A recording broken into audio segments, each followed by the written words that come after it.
No, baby, that's for somebody else. We're just gonna keep you right where you're at right now. It doesn't matter what you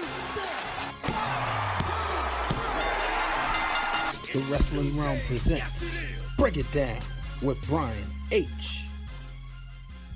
Hello, ladies and gentlemen. Welcome to a special quick edition of Break It Down with Brian H. edition I like to call the Rise of Kofi Kingston. So, as you know, good friend, good brother of mine, Terrance Williams of the Talking Bout Wrestling podcast, he and I always go back and forth on the plight of the black wrestler. So, with Kofi Kingston being hopefully days away from becoming the first, I'm going to say, West African WWE Champion, I had to have him on. I had to have Terrance on. I said, you know what? I need Terrance's opinion. So, sit back and listen as we discuss the rise of Kofi Kingston. All right, ladies and gentlemen, as promised, this is a special edition of Break It Down with Brian H. As you know, it is WrestleMania season. So, like I said, I'm giving you content after content after content. And, there's been this discussion that me and my good brother, who's on the line, Terrance, have been having about the plight of the WWE's Black Superstar. Well, let's just say, as the gauntlet match happened about almost a month and a half ago, and when we saw this guy named Kofi Kingston suddenly, show everybody and remind everybody that he's been here the whole time, Terrance was one of the first people I thought of, so I knew I had to get him on because it was that moment where I was like, this is the guy. All right, now I can take you seriously as a WWE champion. And then I got emotionally invested, especially going into the Elimination Chamber. And I said, just maybe. So, Terrance, man. Yeah. We've been on this roller coaster ride. We've been on the far opposites. I like to think we're on the same page now. Are you rooting for Kofi Sunday, and do you believe? Well, of course I'm rooting for him. I couldn't possibly not be rooting for him. But I'm also, there's an old saying we have in Texas, maybe have it in Tennessee, maybe in Texas. Fool me one time, shame on you. Fool me, you can't get fooled again.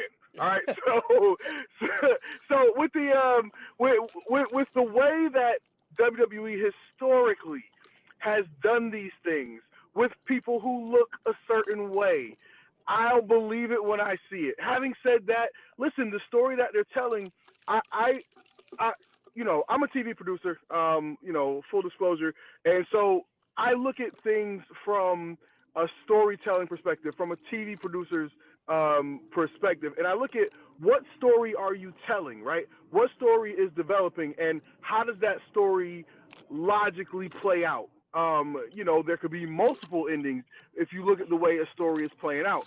And one thing I've noticed about WWE storytelling is that when they are going all in on a particular story, they are very deliberate with the messaging. Whatever the messaging is, they deliver it repeatedly and specifically, and they want you to know what it is that they're trying to communicate to you.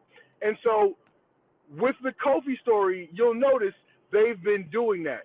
And they weren't doing it at first, right? Like I think we're all aware that, Kofi's ascent to this position was, pretty much happenstance, right? Mustafa Ali gets injured, so he can't compete in the Elimination Chamber. I am one of the people who believe that the hour-long gauntlet spot and the final spot in the Elimination Chamber, that piece of story was reserved for Mustafa Ali, and that was going to happen no matter what. Then I believe there would be a rematch at the following pay-per-view, and then they would have transitioned into a story between Daniel Bryan and Kevin Owens. I believe that's what the original plan was. And, you saw it, we all saw it. when the Kofi thing happened, I was so happy with the response of the fans because it felt so real. It felt so genuine. And you know, when Kofi lost at the Elimination Chamber, it was one of those things. I was like, I was so disappointed, bro, because they wrote me in and I talked myself into it, even though, you know, history says there was no chance it was going to happen. Even the logic said that there was no chance it was going to happen. Not no chance, but I talked myself into it. I said, you know what? Maybe Kofi can win the title at Elimination Chamber. He can lose it back to Daniel Bryan right before WrestleMania, and I'll be happy with that. Mm-hmm. But when Kofi lost at Elimination Chamber, I was like, oh, it sucks. And to be perfectly honest with you, if I was not in the middle of trying to rewatch every Monday Nitro, I would have canceled my WWE Network subscription right then. I was tight. Wow. I was tight after Elimination Chamber. I was, man, because it's one of those things where, listen, as a black fan, and I hope I'm not jumping ahead of the conversation here, but as a black fan, we constantly have to accept being marginalized in these stories that are not designed for us, and so I think that brings us to the place where a lot of wrestling fans, and I think you were on this camp, where a lot of wrestling fans just don't even see a lot of black superstars as worthy. You look at them and you say, well, you got to be so XYZ ABC spectacular in order to even be considered a candidate for, you know, the WWE Championship, or even maybe not even a championship, but just the lead role. And my argument, my stance on this was always, wait a minute, why? Because I think you can look down the history of WWE champions, and there's been so many mediocre performers who have been WWE champions that were not anything special. I mean, you look at The Rock, you know, yeah, you're right, Dean Ambrose, Kane, Big Show, and there's no disrespect to any of these guys, but none of these guys are anyone that I'm going to break an appointment to see, right? Like, I'm not going out of my way to watch a show because Dean Ambrose is on it. I'm just not. And so when you look at all of these guys who have held the championship, who are, you know, and not to say this in a disrespectful way, but nothing special, right? And so to that I say, if the standard is, if you're black, you have to be The Rock, right? You have to be the most charismatic thing we've ever seen, really good in the ring, and someone who is a transcendent star, then that's the definition of racism, right? Like, you know what I mean? If you're black, you got to be so much better to make up for your blackness. Like, you know what I mean? So I've never been down with this concept that you got to be a black version of John Cena to be champion. But you know what I mean? think the thing is too, because there's so little of us, black people that's in the company, that's been made it that far, then you do start looking at things like, all right, well, it's not many of them, so it's easier to kind of distinguish, because then you get into, all right, we just gonna put the title in because you're black. Now, here's what I will say about Kofi. I'm so glad that he's still been able to be him. You know what I mean? Yeah. He didn't have to become a mean heel. He didn't have to put on a suit. You know, he's still able to wear the loud colors. Full disclosure, I got the shirt he had on. I bought it Tuesday. I got the Against All Odds shirt. That's how invested I am. The Kofi Mania shirt doesn't come out until Friday, as we're taping on Friday before Mania. It didn't come out till Friday. And I'm like, man, I really want that shirt, you know. Half off the WWE.com the next day, hopefully. But, you know, when I was there, man, one thing I noticed was the amount of fan support that was for Kofi Kingston. Two young mixed race boys. One was mixed race, the other one was a white boy, little white boy. He was a Kofi Kingston fan. Next to me, Kofi Kingston. Shout out to my guys, View from the Top Rope. They, you know, 3 white guys that do a podcast. They was talking about they're rooting for Kofi. Everybody, and that's what it's all about. Getting people hooked in. WWE ain't stupid. They see Right. everything that's going on. I mean, they're partially responsible for the celebrity and chief. So they see the racial divide. And if you notice, by that kind of like this conversation, it's enough black podcasts out there where they hear this stuff. You know, Right. you work in entertainment, so you know there's people's jobs who just scoured through social media. So they know the conversation.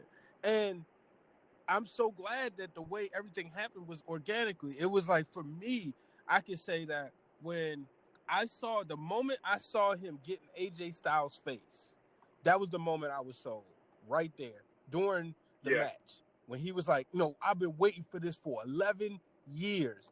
That was it for me. And from that moment, and you know what, to be honest with you, I was sad. I wasn't ready to cancel my subscription. I was sad, but I remember me, shout out to Blake Thomas and the real Dwayne Allen. We did a podcast right afterwards. Dwayne was like, man, I think this is just Kofi. This is it. Blake was like, I think he'll get another shot. I said, Kofi's going to WrestleMania. Right then and there, I said, my biggest concern would be if the fans would continue to cheer his name as long as they didn't fandangle him. You know, because Stephanie McMahon reminded us of that during the Daniel Bryan era. And what better person to put him over for the WWE Championship than Daniel Bryan? The story writes itself. You became this corporate fat cat after all this, you know. So I'm really excited, man. And like I said, I knew you would be when it happened. When you know, and aren't you glad you didn't change out your network? Yeah. You know, and so in terms of the storytelling, I got to say, I have to give these guys credit because I think they've done an excellent job with the storytelling leading up to this. Like sometimes, listen, given WWE's history, I get a little cringy when they start tap dancing around certain lines, you know what I mean? In particular, things that have to do with people of color, because they have not shown a sensitivity when it comes to storytelling, or not even a sensitivity so much, but just an ability to tell stories with nuance that involve, you know, people of color. I saw it with Jinder Mahal. I was like, okay, Jinder Mahal, for in a nutshell, the character he was basically JBL. And I was like, cool, man, go with that. You know, he's this rich guy. He's a jerk. He just thinks he's better than everybody because he's got money, yada, yada, yada, yada. Cool. Nope, they couldn't do that. They had to go with, you know, I'm a foreigner. You guys are racist. You know what I mean? I'm like, and so I'm like, so they go to it unnecessarily, and I'm like, you're depriving the people who want to see a story here of a nice, nuanced story. And so I've been very pleased with the way that they've told this story. They tap dance around the racial element, you know, with the people like us promo that Big E did. You know, Kofi mentioned that specific wording, someone like me. You know, like, again, you'll notice with WWE, they get very specific with the messaging. You know, someone like me, people like us. They hit at things without being overt in saying them. And I thought it was okay because if you, I'm sorry, let me finish this point. I was thinking, but the because you cannot tell this story properly without at least referencing the history of black performers when it comes to, you know, having a high level in WWE. Okay, go. Yeah. Let's not be ignorant, but you know, like you said, let's not be ignorant. Act like this stuff hasn't happened.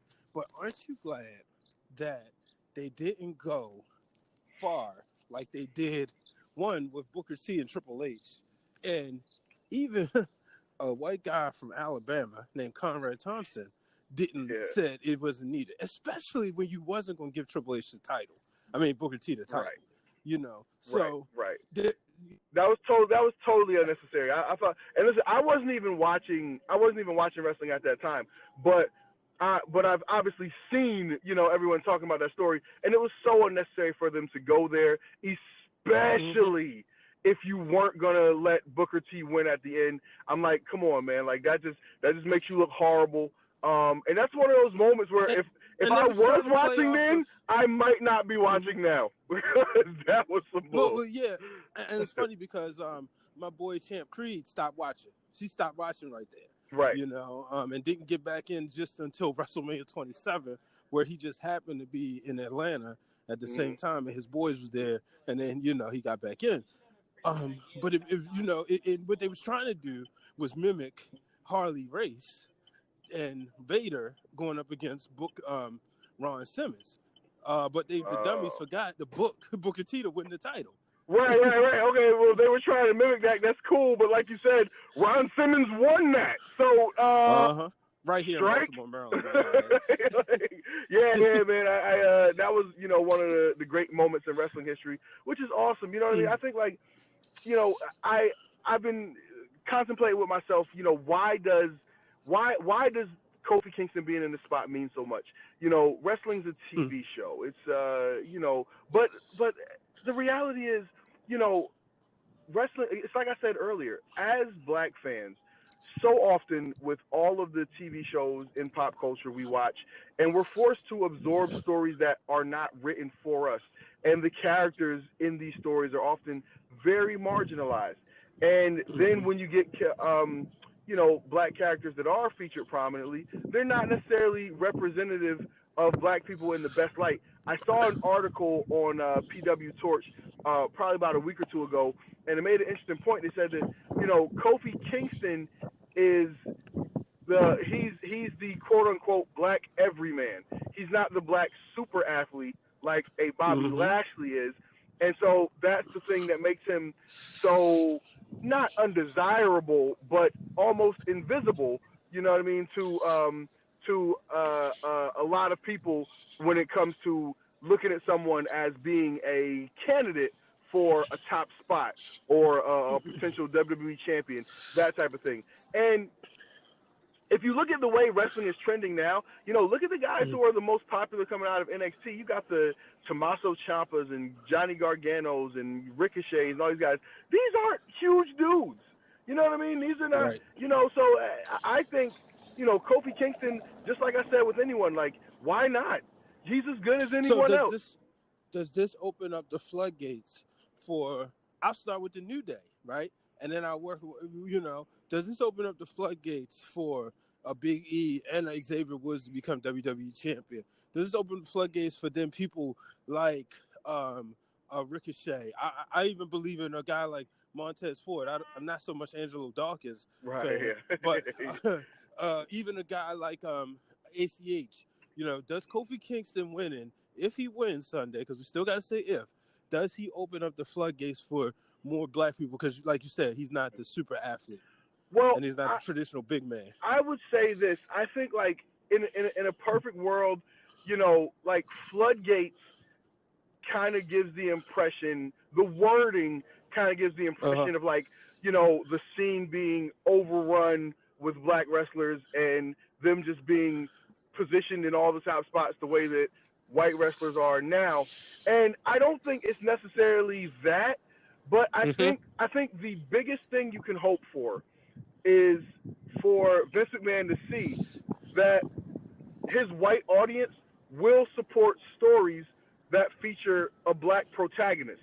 And that's what this all comes down to. You know, I'm so glad that you called me to get me into this conversation because, you know, the Talking About podcast has been on hiatus for a little while I focus on some other things. But I've been really wanting to dive into this conversation. But one of the last podcasts that I did, I talked about this whole concept of calling WWE racist. And I think calling WWE or Vince McMahon racist is an oversimplification of the conversation, right? Because I don't think it's that simple. I don't know Vince McMahon to say whether or not he's racist or not, but I can tell you that he thinks his audience is. He thinks his white audience is, right? Like, and that is to say that I do not believe that Vince McMahon believes that his audience will support stories that feature a black protagonist, a protagonist who looks like an African American. And again, this is where we get into the conversation about The Rock. And I hate where people try to, like say, oh, he was or wasn't black. I believe, you know, no one has the right to say how black anyone else is. You know what I mean? Like if this was 1960, The Rock would face the same discrimination that someone who looks like you or me would. You know what I mean? Yep. No one, no one has a right to question anyone's blackness or lack thereof. So, but I think what it all comes down to and what you can hope for in terms of, the quote unquote floodgates, I don't think it's about floodgates. I think what you hope for, best case scenario, is that Vince McMahon, Triple H, the powers that be, will come to a place where they're like, hey, if I tell a good story, it really will not matter the skin color, the hair texture of the protagonist. If this is a good story, then this person in the driver's seat in the feature spot is gonna sell. Look at look at Black Panther. Look at the numbers that did. That did historic record numbers. 20 or 30 years ago, oh my God, like what was that, 96, 95, Independence Day came out? That did box office record numbers with a black protagonist. You know what I mean? I'm just saying, like, there's no LeBron James, one of the most famous athletes in the world. In every area of sports and entertainment, black men who look readily identifiable as black men are featured players who perform well at the cash register. You know what I'm saying? So I think what you can hope for is that Vince will, going forward, say, hey, you know what? When I look at Apollo Crews, I just see his characteristics and not so much his skin color. You know what I mean? And I think that, it's tough because, listen, demographics matter. In the world of business, demographics matter. In the world of television, demographics matter. People have natural built-in prejudices where they relate to people. Relatability is huge. You relate to people who look like you. It is what it is. But there's a great article in Forbes. I know you said you're not a huge fan of the brother that writes for Forbes, but but he puts in some great information. And one of the great things that I saw in one of his articles recently is that for the past 5 or 6 weeks that Kofi Kingston has been the protagonist of SmackDown, the ratings have gone up. And this is a bottom line business. And if the ratings are going up, then you roll with what's working. And so I think what I would hope for, right, in terms of progress going forward, like you said, does it open the floodgates? I would hope that you look at who you're putting in your feature story, and if it's doing numbers, if the crowd's responding to them, and if that's the case, then roll with them. Like, don't be afraid that your white audience will not receive people who look like black people as their beloved heroes or their feared villains or whatever role you have in mind for the star of your show. Don't feel like your white audience will not accept it if that person looks like Booker T or looks like Mark Henry. All right, well, there it is. Well, Terrance, I definitely appreciate you. We're on limited time. But, I'm glad I said floodgates because that threw I like to see. I was on my Lonzo Ball stuff where, I could throw a nice alley-oop. And he dunked it like LeBron James. Now, this is before the Pelicans ruined my team. But nonetheless. Nonetheless, man, tell the people where they can find you. Yeah, man. Right now, you can find me at TW Talking About on Twitter. Like I was saying, the Talking About podcast is on hiatus, but if you want to go back and check some of the past episodes, they do exist on iTunes, on SoundCloud. Go, check out Talking About Pod on Twitter, and there's a lot of fun conversations. I'm always down for any good conversation, wrestling, sports, music, otherwise, anything you got going on. B, thank you so much for plugging me into your audience. Everybody, like I said, TW Talking About on Twitter. I follow you back, and let's have good conversations. Let's keep it going. And he do appearances. As you see, I got him, so make sure you book him for your show as well. Yes, sir. Yes, sir.